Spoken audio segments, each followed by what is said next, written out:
Hello बच्चों, इस class में हम डिस्कस करेंगे यूनिफॉर्म मैग्नेटिक फील्ड के प्रेजेंस में हमने एक रेक्टेंगुलर करंट कैरिंग लूप ले रखा है ABCD और उस लूप पर जो मैग्नेटिक फोर्स है प्लस जो टॉर्क आएगा उसकी वैल्यू हमें निकालनी है।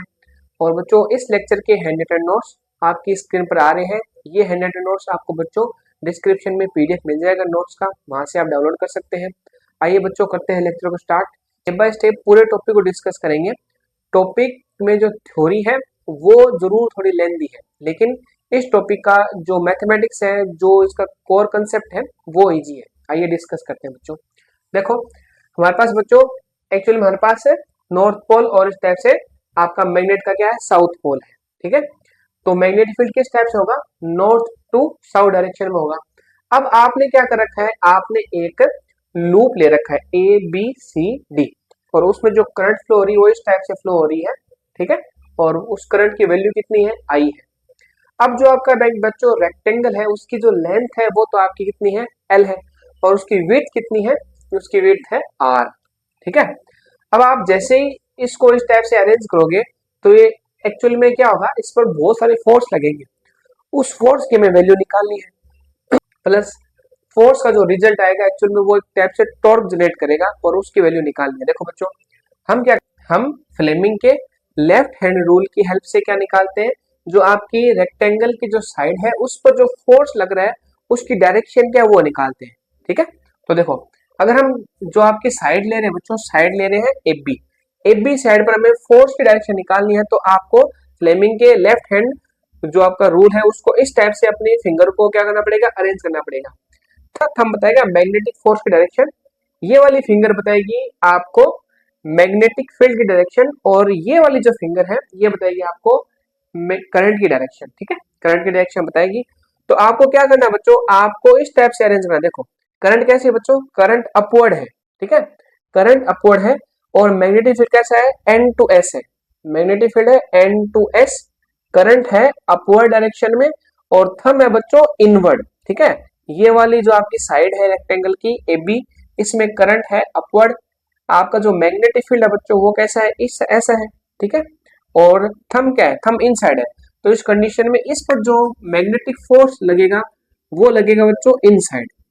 ठीक है, मैग्नेटिक फोर्स लगेगा इनसाइड लगेगा। इसका हमने एक बच्चों एक मॉडल भी बना रखा, देखो इस टाइप से। ठीक है, इस टाइप से हमने एक मॉडल भी बना रखा है इसका। ठीक है, ये मॉडल हमें हेल्प करेगा।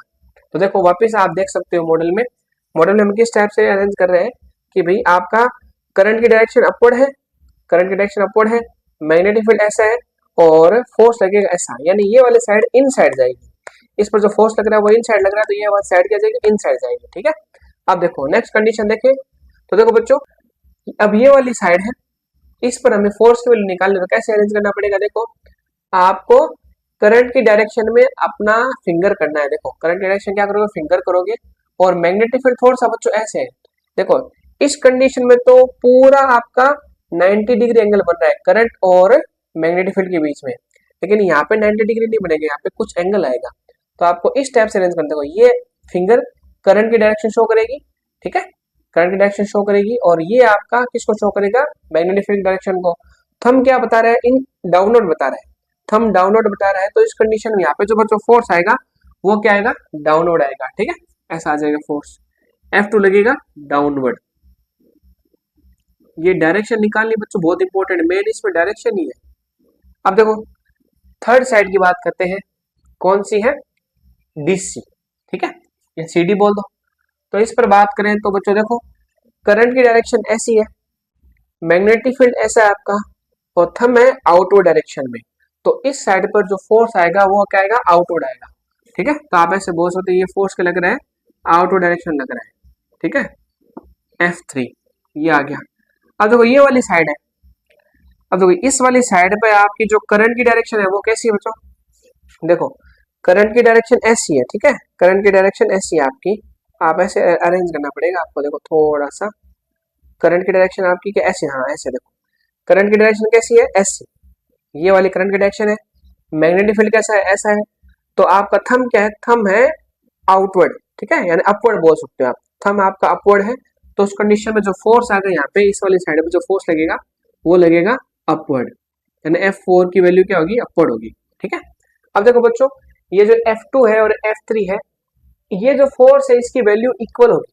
ठीक है, इक्वल होगी, क्योंकि आपकी जो ये लेंथ है और ये लेंथ सेम ही है, प्लस करंट भी सेम है और मैग्नेटिक फील्ड भी सेम है और एंगल सेम ही बनेगा।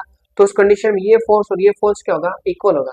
लेकिन इनकी डायरेक्शन अपोजिट है, डायरेक्शन अपोजिट है, तो उस कंडीशन में F2 जो फोर्स जनरेट करेगा, F1 जो फोर्स जनरेट करेगा, वो एक दूसरे को क्या कर देंगे, कैंसिल आउट कर देंगे। यानी इनकी वजह से कोई इफेक्ट नहीं आएगा इस कॉइल पर, किसी टाइप का मैग्नेटिक फोर्स बोलो या टॉर्क जनरेट करना बोलो, तो वो ऐसा कुछ नहीं होगा, क्योंकि ये दोनों क्या कर देंगे, अपने जो मैग्नेटिक फोर्स है, फोर्स का जो इफेक्ट है वो क्या करेंगे, कैंसिल आउट कर रहे हैं। ठीक है, लेकिन बच्चों ये वाला जो फोर्स है ना, देखो ये वाला F1 फोर्स और F2 फोर्स, इसकी कंडीशन क्या है, ये देखो, इसको वैसे समझते हैं बच्चों। देखो, आपका F2 है डाउनवर्ड और F1 है से अपवर्ड, तो ये एक दूसरे कैंसिल कर देंगे। ठीक है, लेकिन ये वाला जो फोर्स है बच्चों आपका F1, ये लग रहा है इनवर्ड, ऐसे। ठीक है, इनवर्ड लग रहा है, और ये वाला फोर्स कैसे लग रहा है, आउटवर्ड लग रहा है। तो एक्चुअल में ये दोनों फोर्स की जो वैल्यू है वो तो सेम ही है, डायरेक्शन के अपोजिट है, लेकिन इनकी जो लाइन है ना, जैसे ये एक ही लाइन पर नहीं लग रहे। ठीक है, एक ही लाइन पर नहीं लग रहे, तो क्या करेंगे, ये क्या करेंगे, ये एक टॉर्क जनरेट करेंगे। टॉर्क जनरेट करेंगे तो ये कॉइल क्या करेगी, जो आपका रेक्टेंगल है, ये लूप क्या करेगा, इस टाइप से रोटेट करेगा। ठीक है, F1 ऐसे लगेगा, F1 इसको पीछे लेके जाएगा, F3 इसको आगे लेके जाएगा, तो ये इस टाइप से रोटेट करेगी आपकी कॉइल, ऐसे। ठीक है, ऐसे आपकी क्या करेगी, कॉइल रोटेट करेगी। F1 है आपका इनवर्ड, F3 आपका आउटवर्ड है, तो इस टाइप से ये रोटेट करने लग जाएगी कॉइल आपकी। तो ये रिजल्ट क्या बता रहा है, रिजल्ट ये बता रहा है कि F2 और F1 सॉरी F4 का जो रिजल्ट है वो तो कैंसिल आउट हो जाएगा, लेकिन F1 और F3 दोनों की जो फोर्स की वैल्यू आएगी वो आएगी सेम, लेकिन इनकी एक ही लाइन नहीं है। ठीक है, एक ही लाइन पर दोनों फोर्स अप्लाई नहीं हो रहे, तो उस कंडीशन में हम क्या बोलेंगे कि ये दोनों फोर्स क्या करेंगे, टॉर्क लगाएंगे, टॉर्क लगाएंगे, इस कॉइल को क्या कराएंगे, रोटेट करेंगे, तो कॉइल आपकी इस टाइप से रोटेट कर रही है, ये वाली कंडीशन। ठीक है, इस टाइप से आपकी कॉइल रोटेट करेगी। अब उस टॉर्क की वैल्यू निकालनी है। ठीक है, तो देखो टॉर्क की वैल्यू निकालने के लिए हमें कुछ और कंडीशन देखनी पड़ेगी। ठीक है, अब देखो बच्चों, हमें सबसे पहले निकालना है F1 और F3 की वैल्यू। अब आपका टॉपिक ऑलमोस्ट हो गया, थोड़ा सा बस मैथमेटिक्स बाकी है। मेन इसका बच्चों डायग्राम ही होता है कि हमें किस टाइप से फोर्स अरेंज करना है, किस टाइप से फोर्स लग रहा है उसको समझना। तो बच्चों आपका जो F1 और F3 है, उसकी जो वैल्यू आएगी वो क्या आएगी, बिल साइन थीटा आएगी ना, BIL साइन थीटा। क्यों, क्योंकि यहाँ पे जो मैग्नेटिक फील्ड है वो आपने B कंसिडर कर लिया, करंट I है और इसकी जो लेंथ है वो कितनी L है। अब देखो बच्चों, L जो आपकी लेंथ है L और मैग्नेटिक फील्ड के बीच में एंगल कितना 90 डिग्री का है, तो यहाँ पे साइन 90 आएगा, और साइन 90 की वैल्यू तो हमें पता है कितनी होती है, 1 होती है। तो एक्चुअल में F1 और F3 की वैल्यू कितनी आ रही है, BIL आ रही है। ठीक है, बिल आ रही है। ठीक है, और इनकी जो डायरेक्शन है वो अपोजिट है, लेकिन एक ही लाइन पर अप्लाई नहीं हो रहे हैं, तो हम क्या बोलेंगे, ये टॉर्क जनरेट करेंगे, उस टॉर्क की हमें वैल्यू निकालनी है। तो ये बच्चों निकालते हैं टॉर्क की वैल्यू। टॉर्क क्या होता है बच्चों, टॉर्क होता है आपका फोर्स और जो आपके फोर्स लग रहे हैं उनके बीच में जो डिस्प्लेसमेंट है या डिस्टेंस है उसका मल्टीप्लाई। छोटी सी प्रोसेस है, उसे हम देखो एक बार समझते हैं। देखो बच्चों, अगर हम ये बात कर रहे हैं, देखो यहाँ पे आपका जो बी वेक्टर है वो कैसा है, ऐसा है, और एरिया वेक्टर कैसा है, ऐसा है, तो इसके बीच का एंगल कितना है, थीटा है। ये आपका बी वेक्टर और ये आपका एरिया वेक्टर। ठीक है, ये आपने क्या कर रखा है, आपने इस टाइप से कोई जो आपका रेक्टेंगल उसको कंसीडर कर रखा है, ये आपका एरिया वेक्टर देखो। ठीक है, और मैग्नेटिक फील्ड कैसा है, ऐसा है, तो ए और बी के बीच का एंगल कितना है, थीटा है। अब बच्चों हो क्या रहा है, देखो यहाँ पे मैंने सिर्फ ये डायग्राम बनाया, एक्चुअल में जो आपकी लाइन है BC, ये लाइन आपकी ऐसी है, देखो एक्चुअल में है कैसी, ऐसी, देखो बहुत बढ़िया समझ में आ गया। देखो आपकी जो BC है ये इस टाइप से, हमें सिर्फ लाइन दिख रही है, ये वाली हमें सिर्फ क्या दिख रही है, लाइन दिख रही है। एक्चुअल में इसके जो पीछे पूरा कोइल है, ठीक है, तो इसको मैं ऐसे तो दिखा नहीं सकता। ठीक है, इस टाइप से दिखाऊंगा तो आपको सिर्फ BC ऐसे दिखेगी, तो इसको मैंने थोड़ा सा कोइल को टेढ़ा करके दिखा रहा हूँ, फिर भी हम समझ लेंगे। देखो हम क्या कर रहे हैं, सिर्फ हम इसको देख रहे हैं, इसकी हेल्प से पूरी डायग्राम डिस्कस करें। अब देखो वो क्या है, देखो आपका मैग्नेटिक फील्ड कैसे है, आपका मैग्नेटिक फील्ड है इस डायरेक्शन में, एन इधर है, आपका जो मैग्नेट उसका, और एस इधर है, मैग्नेटिक फील्ड आपका ऐसे है, और एरिया वेक्टर भी मैंने कंसीडर कर लिया, स्टार्टिंग कैसे ऐसे, यानी बी और एरिया वेक्टर डायरेक्शन क्या है, सेम ही है। अब मैं क्या कर रहा हूँ, मैं इसको इस टाइप से रोटेट करा रहा हूँ। ठीक है, मैंने क्या किया, इस टाइप से रोटेट किया। रोटेट करने पर क्या हो गया कि स्टार्टिंग में ए और बी के बीच का एंगल कितना था, 0 डिग्री था, लेकिन अब आपने इसको थीटा रोटेट करा दिया तो एंगल क्या हो गया, थीटा डिग्री बन गया। यानी एक्चुअल में ये कंडीशन बनी है, इसी कंडीशन बनी यहाँ पे इसको शो कर रहा हूँ, ठीक है। यानी ए वेक्टर और बी वेक्टर के बीच का एंगल कितना है, थीटा है। ओके ठीक है, मान लिया थीटा है। लेकिन बच्चों मैं कह रहा हूँ कि ये थीटा है तो ये भी थीटा है, बस यहाँ पे थोड़ा सा देखना है, कैसे। अब एक बात बताओ, आप क्या बोल रहे हो, आप ये बोल रहे हो कि ये बी है और ये सी है, ठीक है, लूप का, ठीक है। चलो हाँ, ये बी और आपका ये सी है, ऐसी कंडीशन है। तो अगर आप इसको रोटेट कराओगे तो ये भी तो थीटा एंगल रोटेट होगा ना, ये भी थीटा एंगल रोटेट होगा, ठीक है। यानी आप अगर क्या कर रहे हो, आप देखो इस टाइप से हो, अगर आप इसको रोटेट करा रहे हो थीटा एंगल, तो ये भी थीटा एंगल रोटेट होगा। स्टार्टिंग में क्या था, देखो स्टार्टिंग में ए वेक्टर बी वेक्टर था, उसके बीच एंगल 0 था, तो आपका जो कोयल वाला है ये बी और सी है, ठीक है, ये एकदम स्ट्रेट लाइन में था। अब देखो आप इसको, आप ए को थीटा एंगल रोटेट करा रहे हो तो ये भी तो थीटा एंगल रोटेट हो रहा है इस कंडीशन से। यहाँ पे देखो ये कंडीशन थी, अब ये भी थीटा एंगल रोटेट हो गया ना। देखो वापिस से, ये बी और ये सी है, अगर आप इसको ऐसे रोटेट करा रहे हो तो ए और बी के बीच का एंगल 0 था, अब थीटा हो गया, तो ये भी आपका है ना, ये भी एक्चुअल में थीटा एंगल क्या हो गया, रोटेट हो गया। अब देखो बच्चों यहाँ पे ये ऐसी कंडीशन, देखो आपको ट्राइंगल इमेजिन करना पड़ेगा। ये आपकी बी सी है और ये आपकी सी ओ है। यहाँ पे क्या है, इसकी जो पेन की नीप है उस पर ओ है, मार्कर की नीप, ठीक है। और ये आपका क्या है, बी ओ है। एक्चुअल में आपको एयर में ट्राइंगल कंसिडर करना पड़ेगा, तो हमने इस टाइप से ट्राइंगल कंसिडर कर लिया, ठीक है। यानी अगर आप इसके बीच में एंगल थीटा एंगल ड्रॉ करोगे तो ये एंगल भी थीटा एंगल रोटेट होगा ऐसे। ये आपका जो पूरी कोयल है, ये आपका जो लूप है, ये भी थीटा एंगल रोटेट हो जाएगा, तो ये भी एंगल आपका थीटा ही होगा, नॉर्मली समझ लो, ठीक है। ये एंगल थीटा तो ये एंगल थीटा। अब हमें टॉर्क निकालना है। टॉर्क क्या होता है, टॉर्क होता है आपका फोर्स, फोर्स इनटू जो आपकी फोर्स लग रहा है उसके बीच परपेंडिकुलर डिस्टेंस। देखो एक फोर्स ऐसे लग रहा है, एक फोर्स ऐसे लग रहा है, तो इसका बीच का परपेंडिकुलर जो आपका डिस्टेंस है वो कितनी है, वो तो यही होगी ना, ओबी। देखो इस टाइप से आपका ऐसी कंडीशन है, फोर्स ऐसे लग रहा है और एक फोर्स ऐसे लग रहा है, तो इसके बीच की परपेंडिकुलर डिस्टेंस ये होगी बच्चों, ये वाली, ठीक है। ये एक्चुअल में आपकी जो ट्राइंगल बन रहा है एयर में, जो देखो ये आपकी बी हो गई, ये सी हो गई, ये हाइपोटेनियस हो गया, और सी और ओ ये हो गया आपका बेस, और ओ और बी ये क्या हो गया आपका परपेंडिकुलर हो गया, ठीक है, परपेंडिकुलर हो गया।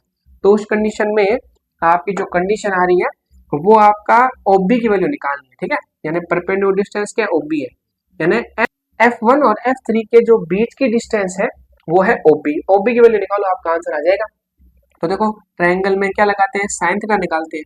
साइन थीटा क्यों निकाल रहे हैं, क्योंकि हमारे पास हाइपोटेनियस है और हमें आपका परपेंडिकुलर पूछा है ना, तो परपेंडिकुलर पूछा तो आप क्या बताओगे, ओबी बता दो या बीओ बता दो, बराबर क्या होगा बीसी। बीसी वैल्यू कितनी बच्चों, आर है, तो एक्चुअल में बीओ या ओबी बोल दो, वो क्या हो गया, आर साइन थीटा, ठीक है। ये वैल्यू आ गई, यहाँ पे वैल्यू पुट करो। देखो अब आपका एफ कितना बच्चों, एफ है बी आई एल, ठीक है, और ओबी कितना आ गया, ओबी आ गया आपका, या बीओ बोल दो, चलो ओबी बोल दो इसको, ओबी कितना है, ओबी है आपका आर साइन थीटा, तो ये आपका टॉर्क आ गया। लेकिन बच्चों देखो एल इंटू आर क्या होगा, देखो ये आपका रेक्टेंगल है तो इसकी लेंथ इंटू विड्थ क्या होगी, एरिया होगी। तो आपको इस फॉर्मूले को आप इस टाइप से चेंज कर सकते हो, बी आई ए ये हो गया आपका एरिया, तो B I A sine theta हो गया, ठीक है, ये वैल्यू आ गई। अब देखो इसको हम और अरेंज करेंगे। देखो अगर बच्चों हम बात करें मैग्नेटिक मोमेंट की, जो भी आपका करंट कैरिंग किसी टाइप का लूप है उसका जो मैग्नेटिक मोमेंट होता है वो होता है m, ठीक है, इज इक्वल टू आई ए, ठीक है। मैग्नेटिक मोमेंट होता है, कोई भी आपका लूप है या आपकी इस टाइप से रेक्टेंगल जो आपका कोइल बोल दो या लूप बोल दो, तो उसका जो मैग्नेटिक मोमेंट है उसमें करंट फ्लो होगी, करंट फ्लो होगी तो जो मैग्नेटिक फील्ड जनरेट करेगा, मैग्नेटिक फील्ड जनरेट करेगा तो मैग्नेटिक मोमेंट तो आएगा, मैग्नेटिक मोमेंट आया तो उसकी वैल्यू कितनी होगी, जो इसमें करंट फ्लो हो रही है आई, और उसको किस से मल्टीप्लाई करना है, उसके एरिया से मल्टीप्लाई करना है। यानी करंट को अगर आप लूप के एरिया से मल्टीप्लाई कर दोगे, ठीक है, जिस लूप में करंट फ्लो हो रही है उसकी करंट और उस लूप का एरिया अगर आप मल्टीप्लाई कर दोगे तो उस लूप का मैग्नेटिक मोमेंट आ जाएगा। तो एक्चुअल में आई इंटू ए को आप क्या बोल सकते हो, मैग्नेटिक मोमेंट बोल सकते हो, जिसको हम किससे शो करते हैं, कैपिटल एम से शो करते हैं, ठीक है। तो ये आपका आ गया एम बी साइन थीटा। जैसे आपका क्या होता है टॉर्क बराबर होता है पी साइन थीटा, वैसे ही क्या आ गया एम बी साइन थीटा आ गया। अब इसका बच्चों वेक्टर फॉर्म की बात करो तो आप क्या बोलोगे, tau vector is equal to M vector cross B vector. तो ये आपका फॉर्मूला आ गया बच्चों एम बी साइन थीटा। यहाँ पे थोड़ा सा हमें और चेंज कर सकते हैं, देखो कैसे। अगर बच्चों ये तो आपकी जो लूप है उसमें तो एक ही टर्न है, ठीक है, यानी एक सिंगल वायर है। अगर हम बच्चों इसमें एन वायर कंसिडर कर ले तो यानी एन, आपने एन टर्न का एक्चुअल में लूप कंसिडर कर लिया, तो आपको यहाँ पे क्या करना है, बस आपको यहाँ पे थोड़ा चेंज करना है। तो इज इक्वल टू क्या हो जाएगा बी आई एन, ठीक है, एन ए साइन थीटा, बिना साइन थीटा, ठीक है। इसको हम इजीली याद कर सकते हैं बिना साइन थीटा। आगे समझ में, बिना साइन थीटा। तो ये आपका जो मैथमेटिक्स था वो कंप्लीट हो गया। आप कुछ कंडीशन है वो हमें देखनी है। इसके साथ ही अगर मैग्नेटिक मूवमेंट की बात करें तो मैग्नेटिक मूवमेंट क्या होगा, एन टर्न निकले क्या होगा एन आई ए वेक्टर, ठीक है, ये हो जाएगा आपका मैग्नेटिक मूवमेंट। तो ये बच्चों आपका टॉपिक हुआ, ये आपका मेन फॉर्मूला है और ये भी आपका मेन फॉर्मूला है, ठीक है। अगर टर्न 1 है तो एन की वैल्यू 1 पुट कर दो। अब बच्चों कुछ कंडीशन है, थीटा अगर 0 डिग्री होगा, थीटा आपका 90 डिग्री होगा, थीटा 180 डिग्री होगा, तो उस कंडीशन हमें क्या करना है वो देखते हैं। आइए बात करते हैं, यहाँ पे इसको सोल्व कर लेंगे, इजी सही है। देखो अगर बच्चों थीटा क्या आपका थीटा है 0 डिग्री, इसका मतलब हो गया आपका देखो ए वेक्टर पैरेलल है बी वेक्टर के, ठीक है, ए वेक्टर बी वेक्टर के पैरेलल है। तो आप यहाँ पे 0 पुट करो, 0 तो साइन 0 हो जाएगा, तो आपकी जो वैल्यू आएगी टॉर्क की वैल्यू कितनी आएगी 0 आएगी, ठीक है। इसका मतलब क्या है, इसका मतलब देखो ये है, हम इसकी हेल्प से समझते हैं, आपकी नोटबुक है। देखो ए वेक्टर और बी वेक्टर क्या है सेम ही डायरेक्शन में है, तो एंगल 0 डिग्री है, एंगल 0 है तो है उस कंडीशन में कोई टॉर्क नहीं लगेगा। और इस कंडीशन को आप क्या बोलते हो, इसको बोलते हो आपकी कौन सी स्टेट है, ये है आपकी इक्विलिब्रियम स्टेट। कौन सी स्टेट है, इक्विलिब्रियम स्टेट है, ठीक है। टॉर्क हो गया यहाँ पे 0। लेकिन बच्चों आपका जो ये लूप है ना, ये क्या है, ये मैग्नेटिक फील्ड के परपेंडिकुलर है। देखो मैग्नेटिक फील्ड है इस टाइप से, मैग्नेटिक फील्ड है इस टाइप से, और आपका लूप कैसा है ऐसा है, तो परपेंडिकुलर है। लेकिन ए वेक्टर और बी वेक्टर क्या है सेम डायरेक्शन में, तो आपका एंगल आएगा 0, तो यहाँ पे टॉर्क आ जाएगा 0। सेकंड कंडीशन देखो बच्चों, अगर थीटा आपका क्या 90 डिग्री है, 90 का मतलब आपका जो ए वेक्टर है और बी वेक्टर के बीच में एंगल कितना 90 डिग्री, कैसे एंगल 90 बनेगा, बी वेक्टर आपका ऐसा, इसको ऐसे रोटेट करो तो देखो ए वेक्टर ऐसा है, ए वेक्टर आपकी तरफ है, बी वेक्टर मेरी तरफ है, तो एंगल कितना बन रहा है 90 एंगल बन रहा है। तो साइन 90 वैल्यू क्या होती है मैक्सिमम होती है, तो इस कंडीशन में मैक्सिमम टॉर्क लगेगा बच्चों, और वो क्या होगा एम बी के इक्वल, ठीक है। अब देखो ये जो बच्चों आपका ए वेक्टर है वो तो ऐसा है और बी वेक्टर कैसा है ऐसा है, तो इनके बीच में एंगल 90 डिग्री है। लेकिन आपका जो लूप है वो लूप का जो प्लेन है, ठीक है, इस कंडीशन में लूप का प्लेन क्या था मैग्नेटिक फील्ड के परपेंडिकुलर था। इस कंडीशन में जो लूप है उसका जो प्लेन है वो मैग्नेटिक फील्ड की डायरेक्शन में है, ठीक है, मैग्नेटिक फील्ड के क्या है पैरेलल है। लेकिन ए वेक्टर और बी वेक्टर क्या है परपेंडिकुलर है, ये देखना जरूरी बच्चों। इस कंडीशन को आप क्या बोलोगे, ये है अनस्टेबल स्टेट, ठीक है, अनस्टेबल स्टेट है। थर्ड कंडीशन क्या होगा बच्चों, अगर आपका एंगल क्या होगा 180 डिग्री होगा, एंगल होगा 180 डिग्री, तो भी टॉर्क की वैल्यू क्या हो जाएगी बच्चों, टॉर्क हो जाएगा आपका 0, ठीक है। क्यों, देखो बी वेक्टर ऐसा है और आपका ए वेक्टर कैसा है ऐसा है, ए वेक्टर इस डायरेक्शन में और बी वेक्टर इस डायरेक्शन में, तो एंगल कितना 180 डिग्री है। तो ये कंडीशन भी क्या है बच्चों, ये कंडीशन भी आपकी है आपकी अनस्टेबल इक्विलिब्रियम स्टेट है। देखो ये कंडीशन आपकी स्टेबल इक्विलिब्रियम है, ये आपकी अनस्टेबल इक्विलिब्रियम स्टेट है, और ये है अनस्टेबल स्टेट। तो ये तीन कंडीशन हो गई।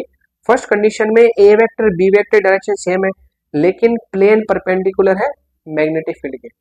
सेकंड कंडीशन 90 डिग्री एंगल है ए और बी के बीच में, लेकिन प्लेन आपका जो है लूप का वो है आपके मैग्नेटिक फील्ड डायरेक्शन में। थर्ड कंडीशन में ए वेक्टर और बी वेक्टर के बीच में 180 डिग्री है, लेकिन आपका जो प्लेन है वो आपके मैग्नेटिक फील्ड के क्या है परपेंडिकुलर डायरेक्शन में। तो ये बच्चों आपका टॉपिक हुआ, इस टाइप से हमने पूरा टॉपिक कंप्लीट कर लिया है, ठीक है। थ्योरी इसमें जो आपको मिलेगी उसको एक बार आप बच्चों रीड कर लेना, आपको अपने हिसाब से थ्योरी लिखनी है, ठीक है, बहुत ज्यादा थ्योरी लिखने की नीड नहीं है, तो आप एक दो बार उसकी थ्योरी रीड कर लो, जो है हमें यहाँ पे हमने जो डिस्कस किया वो एक बार आप देख लो, फिर आप अपने टॉपिक आसानी से कर लोगे। तो हम मिलेंगे नेक्स्ट वीडियो में, और वीडियो को लाइक कीजिए, कमेंट कीजिए, और मिलते हैं बच्चों नेक्स्ट वीडियो में।